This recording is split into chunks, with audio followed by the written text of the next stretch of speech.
Jeudi 4 juillet 2024, mesdames et messieurs, c'est toujours un plaisir de vous rencontrer et de vous accueillir dans cette nouvelle édition du journal de Viva. Dans les informations de ce jour, l'hôpital Shenhua Suavnanjin dispose désormais d'un bloc de chirurgie à cœur ouvert qui est déjà fonctionnel et soigne des enfants malgaches. 4 enfants y ont été opérés depuis mai et les interventions ont toutes été une réussite. Ces résultats donnent de l'espoir aux parents et aux enfants malgaches. Par ailleurs, Madagascar est fier d'avoir cet établissement de chirurgie à cœur ouvert, le premier de la grande île, a déclaré le président Andry Rajoelina, qui l'a inauguré ce matin. Ce bloc de chirurgie cardiaque à cœur ouvert a été obtenu grâce à la collaboration de l'hôpital, du gouvernement malgache et de l'ONG, la chaîne de l'espoir. Reportage de Judikel Rangenirin et de Bras Denilson. Un tournant important dans l'histoire de l'hôpital Shenhua Suavnanjin a été marqué aujourd'hui à travers l'inauguration du bloc de chirurgie cardiaque à cœur ouvert. Il s'agit d'une innovation majeure dans le domaine de la santé dans notre pays, car c'est le premier bloc où l'on peut pratiquer une chirurgie à cœur ouvert à Madagascar. Depuis la mi-mai, les enfants y sont opérés et toutes les interventions ont été une réussite. Si auparavant uniquement les interventions à cœur fermé pouvaient être effectuées à Madagascar, celles à cœur ouvert sont dorénavant réalisées chez nous au lieu d'être envoyées à l'étranger, en France ou à La Réunion par exemple. 20 ans que nous espérions ce jour, Monsieur le Président. Nous nous sommes fixé le cap, et ce cap, c'était un cap extrêmement ambitieux. Faire advenir la chirurgie à cœur ouvert à Madagascar pour permettre à un plus grand nombre d'enfants d'accéder à ces soins vitaux. S'ils ne sont pas opérés, c'est une mort certaine. C'est un événement porteur d'un immense espoir pour le pays, pour Madagascar, pour l'ensemble du système de santé et pour des milliers d'autres patients en attente de ces soins. Et comme dirait le père Pedro, sauver le cœur d'un enfant, c'est sauver le cœur de l'humanité. Le lieu a été entièrement rénové pour pouvoir y installer les instruments nécessaires au succès de telles opérations. Les chirurgiens malgaches ont été formés à l'étranger, mais des médecins étrangers les ont appuyés au début. L'objectif est d'opérer 180 enfants d'ici 3 ans. La santé au plus près des populations, tel est le défi lancé par le président Andry Rajoelina. L'effort va se poursuivre, a-t-il dit, confirmant que pendant 5 ans, les interventions seront gratuites. Comme pour les 4 premiers enfants opérés, ce bloc a apporté espoir et salut à ceux qui ont besoin de telles opérations à cœur ouvert. Le premier défi était de leur sauver la vie. Le prochain défi est que les médecins malgaches aient une totale indépendance dans les opérations afin de ne pas avoir à faire appel à l'aide de l'extérieur. Dans un tout autre sujet à présent, page fait divers, la police a abattu les 2 hommes à la tête de nombreux cas de kidnapping dans les districts d'Anzozourbe et d'Amparafaravou. 5 de leurs complices ont été envoyés à Tiafa hier. La police a confirmé qu'elle n'aura aucune clémence pour les ravisseurs et exprime sa volonté d'éradiquer les gangs qui terrorisent la population dans les districts d'Amparafaravou et Anzozourbe. Reportage de Félinara Coutoir-Soul et Kevin Ravonersan. 2 individus à la tête du réseau de kidnappeurs dans les districts d'Anzozourbe et d'Amparafaravou ont été abattus par la police, tandis que 5 autres de leurs complices ont été envoyés à Tiafa hier après avoir été présentés devant le parquet. Pour en revenir aux faits, 2 personnes ont été enlevées dans la commune d'Amboudran, district d'Amparafaravou, le 4 juin. Grâce à l'écoute des appels téléphoniques, la police a arrêté le dénommé Bill le 27 juin. C'est ce dernier qui a dénoncé ses complices à un bateau Jazak et après une descente de police dans cette zone, Zech et Karat ont été arrêtés le 29 juin. Ces 2 hommes sont les chefs d'un réseau de criminels qui kidnappent et terrorisent les habitants des districts d'Anzozourbe et d'Amparafaravou. Zech et son mari ont été emmenés à Antananarivo pour y être interrogés. De leur côté, Karat et Bill ont dénoncé leurs complices qui ont été arrêtés dans la commune Amboudran, district d'Amparafaravou, le 30 juin. Ils ont par la suite montré aux policiers le kiss de Beparas, Anzozourbe, lieu où ils cachent les personnes qu'ils kidnappent et là où ils dissimulent les armes qu'ils utilisent. Bill et Karat ont tenté de s'enfuir durant l'opération et la police a dû intervenir. La police nationale fait appel aux personnes de bonne volonté pour donner des informations afin de prévenir les activités criminelles. Toujours dans cette page fait divers, la famille de Dean, l'opérateur assassiné sauvagement à Berif, 5/5 dans le district de Maiwatanan, vit dans l'inquiétude et la peur actuellement après que les 3 principaux accusés dans l'assassinat aient depuis quelques jours bénéficié d'une liberté provisoire. Ces 3 hommes libérés qui sont, selon les informations, les véritables auteurs de l'assassinat de cet opérateur au mois de janvier dernier. Reportage de Aniena Martina et Secha Anjenap. Au mois de février dernier, 8 personnes sont passées devant le tribunal de première instance de Maiwatanan, accusées d'être impliquées dans l'assassinat d'un opérateur, Dean Anjiatsara Maaz, de Berif 5/5. 7 d'entre eux ont été mis sous mandat de dépôt par la suite. La famille est actuellement sous le choc car 3 parmi ses auteurs présumés ont bénéficié dernièrement de liberté provisoire dans l'attente du procès. Ces 3 hommes seraient pourtant parmi les personnes qui auraient perpétré l'assassinat de sang-froid en coupant la tête de Dean Anjiatsara Maaz, dans l'un qui serait le commanditaire qui a payé les véritables meurtriers. À l'heure de leur libération, ces derniers ont fait une grande marche à travers la ville, selon toujours la famille du défunt qui vit dans l'inquiétude et la peur chaque jour en ce moment. Ces libérations semblent très louches à leurs yeux, raison pour laquelle ils renforcent leurs appels aux responsables de tutelle pour se pencher sur cette situation. Toujours dans les faits divers, un terrain de 7 hectares appartenant à l'église catholique au titre de Manakasna 3 à Mbumangaki est sujet à un litige foncier actuellement. Une décision confirmant que ce terrain appartient à l'église catholique avait déjà été sortie, a déclaré aujourd'hui l'archidiocèse d'Antananarivo. Néanmoins, certains y érigent délibérément des constructions en dur si d'autres vendent des parcelles. L'archidiocèse d'Antananarivo a confirmé aujourd'hui que ce terrain appartient à l'église catholique. Toujours un reportage de Aniena Martina et de Secha Anjenap. Depuis de nombreuses années, il existe un litige foncier entre l'Église catholique et les personnes désignées comme occupant les terres de l'Église sur la propriété appelée Manakasna 3 à Tsarasna Mbumangaki. Il s'agit d'un terrain de 27 hectares. Dans 7 hectares sont, selon les responsables de l'Église, occupés par des personnes illégalement. Le conflit entre les 2 parties a pour origine l'existence de 2 numéros de titres différents pour ce même terrain en question, les titres 1802 et 1809. En effet, le service de la topographie confirme que le terrain appelé Manakasna 3 porte le numéro de titre 1802. Par contre, le département foncier confirme que le terrain appelé Manakasna 3 porte le numéro titre 1809. L'affaire a été portée devant les tribunaux et l'archidiocèse d'Antananarivo a toujours eu gain de cause, a indiqué son avocat. Même si l'ordonnance du tribunal a été appliquée pour l'expulsion des personnes mentionnées comme occupant le terrain, beaucoup d'entre eux y vivent encore. Certains envisagent même de vendre le terrain si d'autres continuent d'y ériger des constructions en dur. Selon les informations, une partie de ces terres est déjà utilisée par l'Église catholique à des fins agricoles.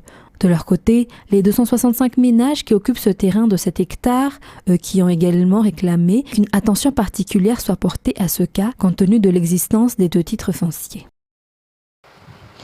Et puisqu'on a parlé de l'église catholique, parlons à présent de l'église adventiste. Les chrétiens ont leur responsabilité dans le développement du pays, affirme la délégation spéciale de l'église adventiste arrivée hier à Madagascar. Raison pour laquelle un séminaire a été organisé hier et se poursuivra jusqu'à demain à Ndouaranfutsi. Ce séminaire de partage vise à élargir dans de nombreux domaines les différents axes sur le développement du pays, ce qui inclut la participation de personnes ayant de hautes responsabilités dans le pays. Ce séminaire, avec la participation du professeur américain John Swaffenberg, aujourd'hui âgé de 101 ans, se terminera demain par une assemblée générale au Coliseum Antsunzumbe, selon les explications.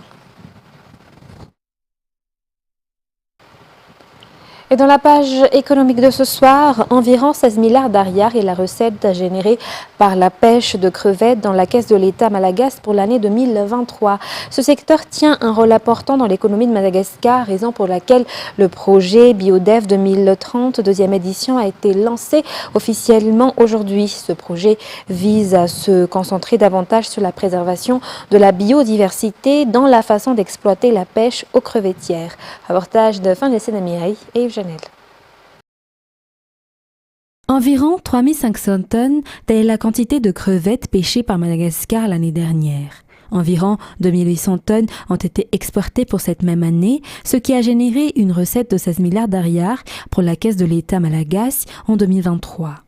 Ainsi, la filière crevette a une place importante dans l'économie du pays, raison pour laquelle il est primordial d'éviter que cette espèce marine ne subisse des exploitations susceptibles d'amener une extinction.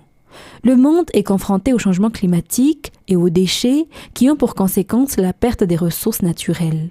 Le projet BioDev 2030 vise à trouver des solutions dans la pêche aux crevettes afin de préserver cette ressource et garantir une gestion durable de ces ressources naturelles. La deuxième édition de ce projet, qui durera 2 ans, a été officiellement lancée aujourd'hui.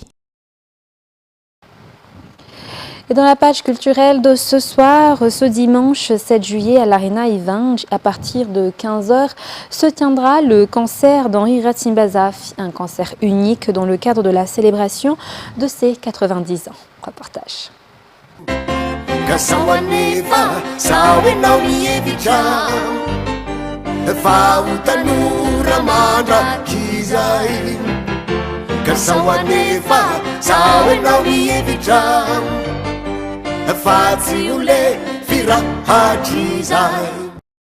C'est une des œuvres qui marque ce grand artiste qui est Henri Ratsimbazaf, Soenomievch. Cet artiste célèbre ses 90 ans à travers un concert unique qui se tiendra le dimanche 7 juillet 2024 à l'Arena Ivange à partir de 15h.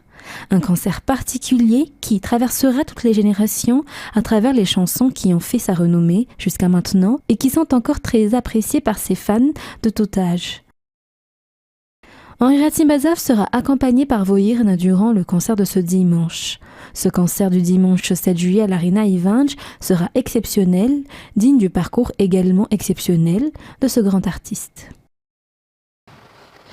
Et dans les actualités internationales de ce soir, près de 200 personnes ont été légèrement intoxiquées en Côte d'Ivoire après avoir notamment mangé du poisson d'un fleuve pollué par une fuite d'eau de décantation d'une mine d'or. Ce fleuve, importante ressource pour les habitants de la région, longue l'ouest de la Côte d'Ivoire sur plusieurs centaines de kilomètres. France 24.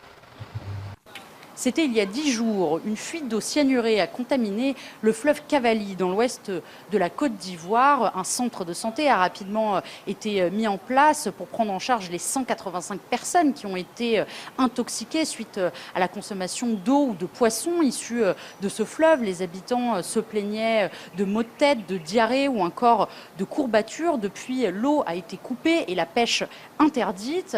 Alors la société Endeavour Mining qui gère cette concession minière s'est défendue d'avoir mis en danger la population et a expliqué et affirmé que l'incident était désormais circonscrit. Il faut dire que la valve défectueuse qui avait causé la fuite a depuis également été remplacée. Le centre ivoirien anti-pollution a été dépêché sur place dans les jours qui ont suivi. Ils ont réalisé des prélèvements et seuls les résultats de ces prélèvements permettront de mesurer l'ampleur effective de la pollution qui a été causée dans le fleuve. Il faut dire que l'utilisation du cyanure est quasiment indispensable pour exploiter des mines d'or, qui est la principale ressource extraite des sols ivoiriens, une production qui a été multipliée par 2 depuis l'année 2018. Toujours dans les actualités en Afrique, au Cameroun, le combat d'un Camerounais né avec les deux sexes depuis l'âge de 12 ans. Il subit violence et humiliation à 38 ans. Il a décidé de se battre pour aider les personnes comme lui. Reportage de France 24 toujours. Une modeste case en planche à Bojongo, quartier populaire de la banlieue de Douala. D'abord le nom de Rosaline, mais aujourd'hui, je porte le nom de Claude Battle. C'est dans cet espace insalubre d'à peine 20 mètres carrés que Claude a trouvé refuge pour fuir les brimades dont il a été victime depuis sa tendre enfance. Son crime, être né avec les deux sexes. Il se souvient notamment du lynchage auquel il a échappé de justesse dans un marché il y a quelques années. Je peux dire que c'est Dieu qui m'a protégé. Les femmes portaient les bancs, on tapait sur ma tête. Oh, en fait, c'était pas facile. Née Rosaline, comme on peut le voir sur cet acte de naissance et ce passeport, C'est à 25 ans qu'il décide d'assumer son genre masculin. Il engage alors un combat pour être reconnu comme Claude Battle. Un combat vain jusqu'ici, puisque l'association qu'il tente d'officialiser depuis 2012 n'a jamais été reconnue par les autorités. Et j'avais constaté que beaucoup de gens sont en train de mourir, les familles sont en train de rejeter leurs enfants qui ont intersexes comme moi. Et c'est là où j'ai décidé de mettre un combat pour faire une association.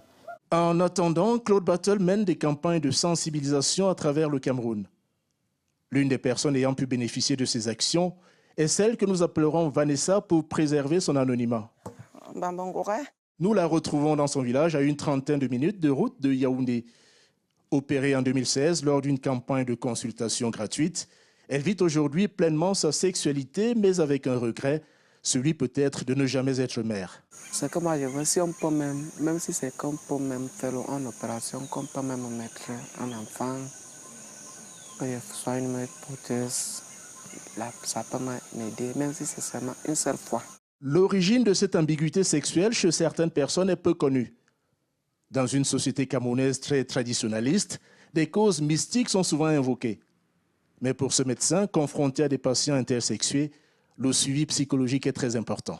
On ne connaît pas comment ils ont vécu leur enfance, on ne connaît pas ce qu'ils ont traversé. Donc ils doivent être accompagnés. Selon l'association Femmes Debout, qui travaille sur ces questions, sur plus d'1 million de personnes interrogées, 1/3 n'ont pas de pièce officielle et aucune n'a un document conforme à son identité. Au Royaume-Uni, les bureaux de vote ont été ouverts aujourd'hui pour les élections législatives qui pourraient ramener le parti travailliste au pouvoir. En cas de victoire du Labour Party, Keir Starmer remplacerait Rishi Sunak au poste de Premier ministre. France 24. Tout débute il y a 6 semaines. Sous la pluie londonienne, Rishi Sunak annonça la surprise générale des élections législatives anticipées. Le moment est venu pour la Grande-Bretagne de choisir son avenir. Elle doit décider si elle veut s'appuyer sur les progrès accomplis ou si elle veut risquer de retourner à la case départ. Un argument qui fait aujourd'hui courir à son parti conservateur au pouvoir depuis 14 ans le risque d'une défaite historique. Sous son mandat, le Royaume-Uni a quitté l'Union européenne. Les dépenses publiques ont été réduites de plusieurs milliards, quand les prix des denrées alimentaires et de l'énergie, eux, ont explosé. Une réalité qui devrait profiter à l'opposition travailliste. Selon les sondages, elle pourrait obtenir jeudi la plus grande victoire de son histoire récente, avec à la clé une possible majorité absolue. Ce retour en force sur le devant de la scène politique, elle le doit à son chef de file, Keir Starmer. Après avoir réorganisé le parti, le successeur de Jeremy Corbyn a su séduire les électeurs en quête de changement. Sous ma direction, nous avons pris ce parti et nous l'avons changé. Ce que nous demandons maintenant, c'est la possibilité de faire la même chose pour notre pays. Jeudi, 650 sièges seront à pourvoir à la Chambre des communes. Il en faudra 326 pour pouvoir former le prochain gouvernement britannique. Sur ce, mesdames et messieurs, c'est la fin de ce journal. Nous vous remercions de votre fidélité. Très bonne suite de programme et très bonne soirée sur Viva. Au revoir.